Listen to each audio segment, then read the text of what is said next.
Buenas tardes para todos. En esta oportunidad, Dayana Uribe y mi persona, Madeleine Grado, vamos a mostrarles el contrato de compraventa internacional que hemos definido. Aun cuando ya durante el curso hemos hablado del tema, vamos a mencionar rápidamente las características más importantes de estos contratos internacionales. En primer lugar, el contrato de compraventa internacional, como todo contrato, se entiende como un acuerdo legal entre partes con la finalidad de transferir derechos y obligaciones, con la particularidad de que las partes siempre van a estar en distintos países, es decir, el comprador va a ser el importador y el vendedor va a ser el exportador. Los contratos de compraventa internacional suelen ser la operación de intermediación más frecuente y como característica más importante tenemos que debe ser consensual, bilateral, a título oneroso y conmutativo. Dichos acuerdos pueden ser verbales o escritos y según la relación de confianza que se tengan las partes, se va a determinar qué tan formal o qué tan detallado debe ser el contrato.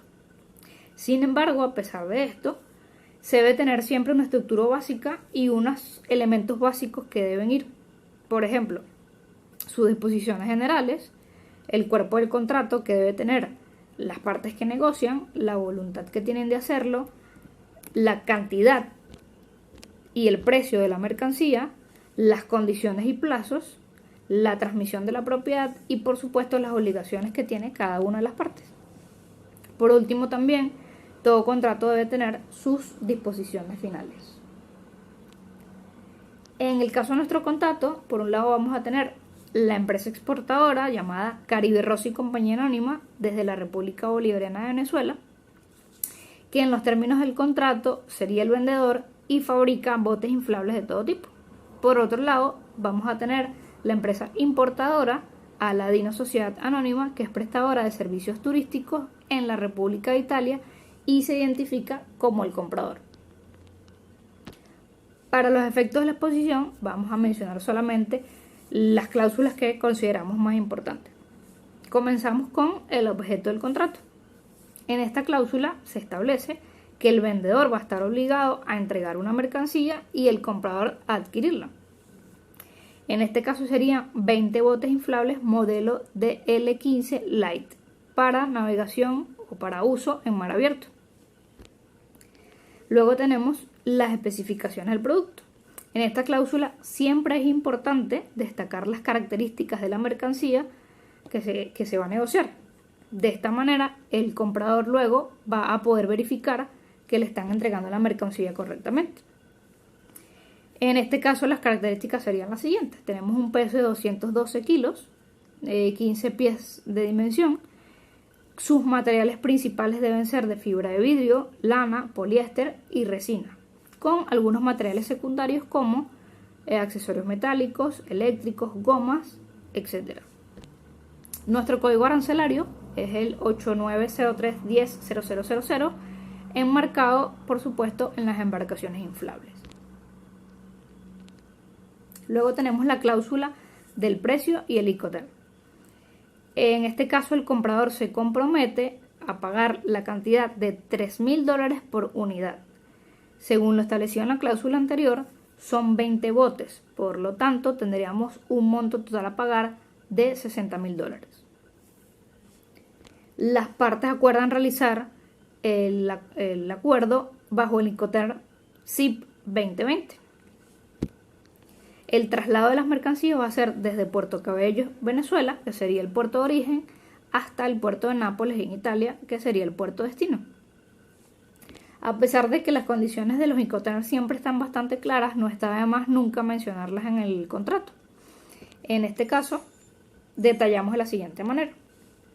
Las obligaciones del vendedor serían entrega de la mercancía y los documentos necesarios, empaquetado y embalaje, transporte terrestre en el país de origen, es decir, desde las instalaciones del vendedor hasta Puerto Cabello, despacho de aduanas en origen, gastos de salida, el flete marítimo internacional y por supuesto el seguro. En cuanto al comprador, sus obligaciones serían las siguientes: el pago de la mercancía, el gasto en el país de destino, es decir, en Nápoles, el pago del despacho de la aduana en el país destino, el transporte interior en Nápoles, es decir, desde el puerto hasta sus instalaciones, y luego las reclamaciones a la compañía de seguro en caso de pérdidas o daños. En este punto es importante aclarar o recordar que los riesgos son transferidos al comprador cuando las mercancías ya son aceptadas en la naviera en el puerto de origen. Dando continuidad al contrato de compra-venta internacional, les voy a explicar la cláusula de forma de pago. El comprador se obliga a pagar al vendedor el precio pactado en la cláusula anterior, que ya fue explicada por mi compañera Madeleine. La forma de pago se dividía en tres partes. La primera es que el comprador le transfiere al vendedor en el momento de la firma del presente contrato la cantidad de $30,000, que equivale al 50%. Estos porcentajes será a cuenta del precio total estipulado. La segunda parte equivale al 20%, que es la cantidad de $12,000 que el comprador debe cancelar en un plazo de 20 días naturales. Si dicho monto es cancelado antes del tiempo estipulado, el vendedor le puede conceder al comprador un descuento equivalente al 3% sobre la cantidad ya establecida en este literal. En caso de retraso en el pago por parte del comprador, este devengará un interés anual del 24% que debe ser cancelado al vendedor. La tercera parte equivale al 30% restante, que vienen siendo los $18,000, que se acuerda mediante crédito documentario a través del banco del comprador, en nuestro caso el Banco de Nápoles, que deben ser pagaderos al momento de recibir la mercancía y que el comprador verifique el estado de las mismas. Continuamos con la cláusula fecha de entrega. El vendedor se obliga a entregar la mercancía objeto de este contrato dentro de un periodo de 90 días, contados a partir de la fecha de confirmación por escrito del pedido por parte del comprador y convenido el sistema de pago previsto en la cláusula anterior. Cláusula de retraso de mercancía. El comprador tendrá el derecho a reclamarle al vendedor el pago de daños equivalentes al 0,5% del precio de los productos por cada semana de retraso, a menos que se comuniquen las causas de fuerza mayor por parte del vendedor al comprador.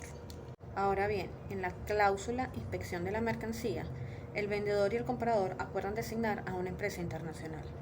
En nuestro caso, nosotras contratamos a la empresa Cotecna Inspection, que está avalada por el CENIAR, con el fin de que verifique la calidad, la cantidad y las condiciones de la mercancía objeto de este contrato, que tendrá como salida en el puerto de Puerto Cabello.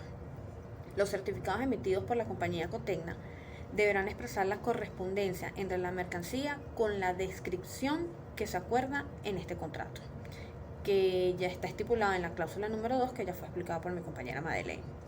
La correspondencia en estos análisis será suficiente para obtener el pago a través del crédito documentario abierto a favor del comprador. Cláusula garantía de los productos. El vendedor garantizará al comprador que la mercancía suministrada estén libres de vicio o defecto de fabricación. A tales efectos, el vendedor se compromete a reponer gratuitamente cualquier pieza defectuosa o a reparar cualquier defecto de funcionamiento, siempre y cuando el comprador ponga en conocimiento por escrito al vendedor de dicho defecto, en un plazo máximo de 15 días a partir de la recepción de la mercancía.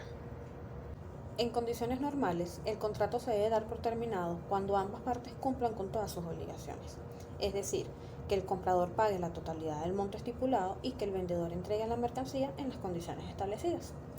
Sin embargo, puede ocurrir que el contrato finalice antes de lo estipulado o por causas de fuerza mayor. En estos casos, no se aplicará ningún cargo por terminación ni al vendedor ni al comprador, si el presente acuerdo se ve forzado a cancelarse debido a circunstancias que estén fuera del control de una de las partes. Un ejemplo de una de estas circunstancias puede ser que haya un desastre natural. Cláusula legislación aplicable. En todo lo convenido y en lo que no se encuentra expresamente previsto, este contrato se regirá por las leyes vigentes de la República Bolivariana de Venezuela y particularmente lo dispuesto en el convenio de Naciones Unidas sobre los contratos compra-venta internacional de mercadería y, en su defecto, por los usos y prácticas comerciales reconocidos por estas. Esto ha sido todo. Muchísimas gracias.